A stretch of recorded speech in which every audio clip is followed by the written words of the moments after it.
Hey everyone, welcome back to the channel. And today we will talk about a very important topic and next topic of chapter 3, Psychology Class 11th NCERT. तो आज एक हम नया topic discuss करने वाले हैं. The topic name is context of development. So what is the meaning of context of development? देखो, context of development का मतलब होता है इन्वायरमेंट या बेसिकली एक सेटिंग जिसमें एक इंसान की जो डेवलपमेंट है वो होती है ना. हर इंसान की जो डेवलपमेंट है वो अलग अलग इन्वायरमेंट्स के अंदर होती है, जो हमने अपने फर्स्ट लेक्चर में भी सुना था.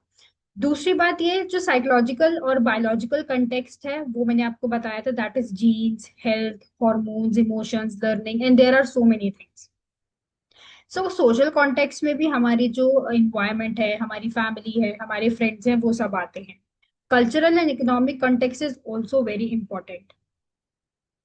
So basically context of development में कुछ चीजें बहुत इंपॉर्टेंट हैं. जैसे कि देख के चलिए कि मान लीजिए जैसे एक बच्चा गरीब परिवार में पैदा होता है, तो उसका जो डेवलपमेंट होगा और जो एक अमीर परिवार में पैदा हुए बच्चे का डेवलपमेंट होगा, वो दोनों में बहुत ज्यादा डिफरेंस होगा.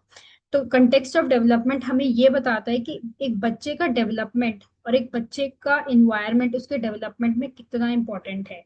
हम जैसा इन्वायरमेंट उस बच्चे को देंगे तो उसकी ग्रोथ भी उसके अकॉर्डिंग ही होगी. तो बहुत बार ऐसा होता है कि पेरेंट्स जो होते हैं वो बच्चे को एक अच्छा लाइफस्टाइल नहीं दे पाते, या किसी भी रीजन की वजह से वो बहुत सारी प्रॉब्लम्स को फेस करने लग जाता है ना. तो इन दैट सिनेरियो हमें एक बच्चे को अच्छा इन्वायरमेंट देना बहुत जरूरी है. तो as per psychology, there are some characteristics and there are some factors of context of development. देखिए, first is genotype. No, what is the meaning of genotype? देखो, जेनोटाइप का मतलब होता है जेनेटिक मेकअप, यानी एक इंसान के जीन्स का सेट. अगर आपके पेरेंट्स दोनों करली हेयर्स वाले हैं, हो सकता है ना, तो आपके जीन्स में भी करली हेयर्स आने के चांसेस हो सकते हैं, चाहे बाल आपके स्ट्रेट ही क्यों ना दिखें.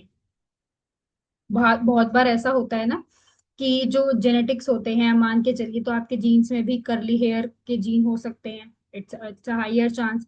Might be if your parent is tall, तो हो सकता है कि आपकी हाइट भी लंबी हो. बहुत बार ऐसा होता है ना कि पेरेंट्स की हाइट ज्यादा नहीं होती है, तो बच्चे की हाइट भी कम रह जाती है, या बच्चे की हाइट छोटी नहीं होती, तो मतलब कभी कभी ऐसे भी चांसेस होते हैं कि बच्चे की हाइट ज्यादा ग्रो कर जाती है और पेरेंट की हाइट एकदम डिसेंट होती है. So there are some factors on depending on the scenario. Second thing is that there is a phenotype. Now, what is the meaning of phenotype? Phenotype का मतलब है इंसान की का विजिबल ट्रेट, यानी कि उसके फिजिकल अपीयरेंस या बिहेवियर जो हमें देखने को मिलते हैं, मतलब उसका हेयर कलर, उसके आई कलर, उसकी हाइट, ये सब फेनोटाइप के पार्ट्स होते हैं. मतलब जो हमें दिखाई दे रहा है बेसिकली, राइट. तो इन सब में कुछ ना कुछ चीजें एक कनेक्शन भी बनाती हैं, ठीक है. और जेनोटाइप और फेनोटाइप एक ऑब्जर्व, मतलब देखो, फेनोटाइप जो बेसिकली क्या है ना, वो ऑब्जर्वेबल थिंग है. तो मे भी ऐसा हो सकता है कि पर्सन में B genotype for tall heights. अगर मान लो उसकी हाइट लंबी है, हो सकता है उसके जीन्स ने उसको हाइट बड़ी दी हो, but they do not reach due to the malnutrition child. मतलब हो सकता है कि उसकी जेनेटिक्स, उसमें वो वाले जेनेटिक्स हो कि इसकी हाइट लंबी हो सकती थी, बट हो सकता है उसको वो न्यूट्रिशन ना मिला हो, तो उसकी जो क्या बोलते हैं अपीयरेंस है वो फेनोटाइप में चली गई है, मतलब कि उसकी हाइट छोटी रह गई है, मतलब जो उसकी एक्चुअल हाइट है. तो there is a huge relationship in these both. एक ऑब्स्टेकल्स भी इसमें बहुत सारे फेस करने को मिलते हैं हमें हमें, है ना. सेकेंड थिंग इज दैट जब हम रिलेशनशिप की बात करते हैं जेनोटाइप और फेनोटाइप की, देखो, जेनोटाइप का मतलब होता है जीन्स का एक ब्लूप्रिंट है आपके. और second thing, no, not all genetic traits are expressed. Sometimes ऐसा भी हो सकता है कि कुछ जीन्स डोमिनेंट होते हैं, कुछ जीन्स रिसेसिव होते हैं, right. So now we will talk about the important terms, that is dominant gene, recessive gene and heredity. देखिए, हो सकता है कि जो आपकी जेनोटाइप है, मतलब देखो, जेनोटाइप प्लस इन्वायरमेंट इन्वायरमेंट मिलके आपके फेनोटाइप को डिसाइड करते हैं.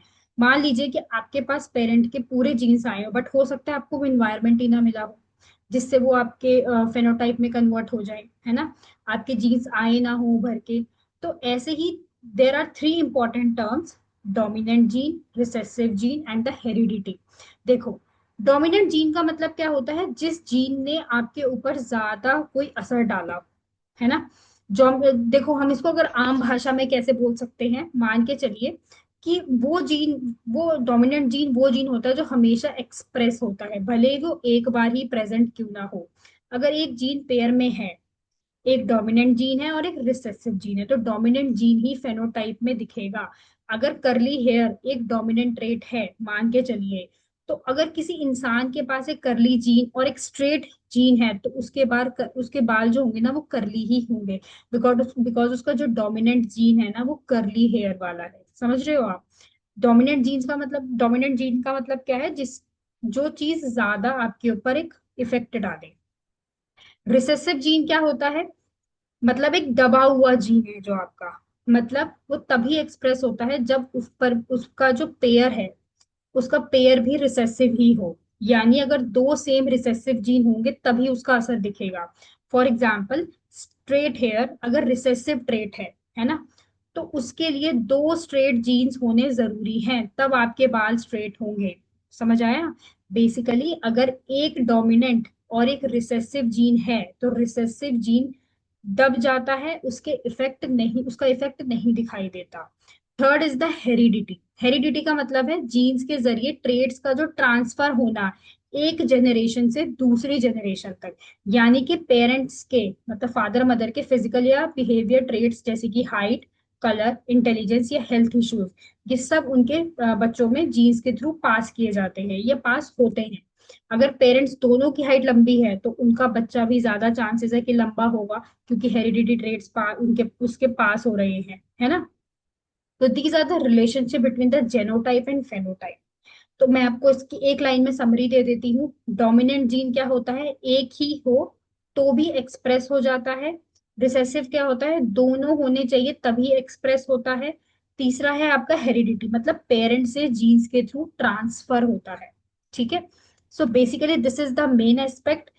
अब इसमें मैंने एक एग्जाम्पल डाला है, if a child inherits a musical talent, अगर उसके अंदर इनहेरिटेड है, मतलब उसके जीन्स में ही म्यूजिकल टैलेंट है, तो वो जेनोटाइप है। बट वो कभी एक्सपोज ही नहीं किया उसको उसको म्यूजिक की वजह से, तो हो सकता है उसका जो टैलेंट है वो डेवलप ही ना हुआ हो। दैट मीन्स कि फेनोटाइप रिमेन्स अनरियलाइज, उसको पता ही नहीं है कि उसके अंदर ये वाले जीन भी एग्जिस्ट करते हैं। Okay, so this is the relationship between the genotype and the phenotype, and this is very important question as per CBSE NCERT class 11th। तो आप इसे प्लीज अच्छे से कीजिएगा, ये आपके एग्जाम में जरूर आता है।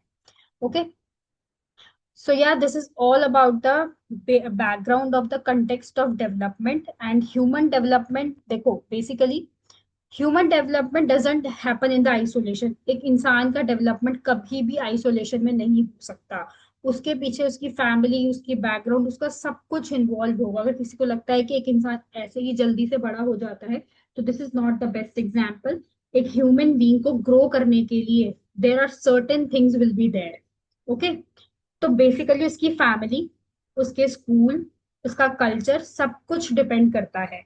बच्चा जब पहली बार वर्ल्ड में आता है तो अपनी फैमिली से स्टार्ट करता है, फिर स्कूल जाता है, फिर कल्चर और नॉर्म्स के साथ साथ वो बड़ा होता है ना? तो एक लविंग फैमिली से लेके, एक ग्रुप वर्क से लेके, वो एक इंडिपेंडेंट एक ह्यूमन बीइंग बनने की कोशिश करता है। That means there is a fully grown child, और जिसमें बहुत सारे उसके कंटेक्ट्स डिपेंड करते हैं, उसके सोशियो इकोनॉमिक स्टेटस डिपेंड करते हैं कि उसका बैकग्राउंड कैसा होगा, उसकी फैमिली कैसी होगी, वो कितना अर्न करेगा। And most important thing, biological and heredity traits, मतलब उसका इंटेलिजेंस कैसा है, उसकी जेनोटाइप और फेनोटाइप्स कैसे हैं। और सबसे बड़ी बात, उसके हिस्टोरिकल पीरियड, कि वो किन हालातों में बड़ा हुआ है ना? अभी जब रिसेंटली जब हमारा कोविड-19 था, तो देर आर ह्यूज जनरेशन जो उस टाइम पे पैदा हुई है, या कुछ जनरेशन ने वो वाला पार्ट देखा है, तो उनके ऊपर बहुत अलग अलग तरीके से उस चीज का इफेक्ट भी आया है। Right? So this is all about the today's session, and in the next session we will continue chapter 3 and try to do more topics so that आपका जल्दी से chapter 3 भी cover हो, आपको exam point of view से चीजें समझ में जल्दी आए।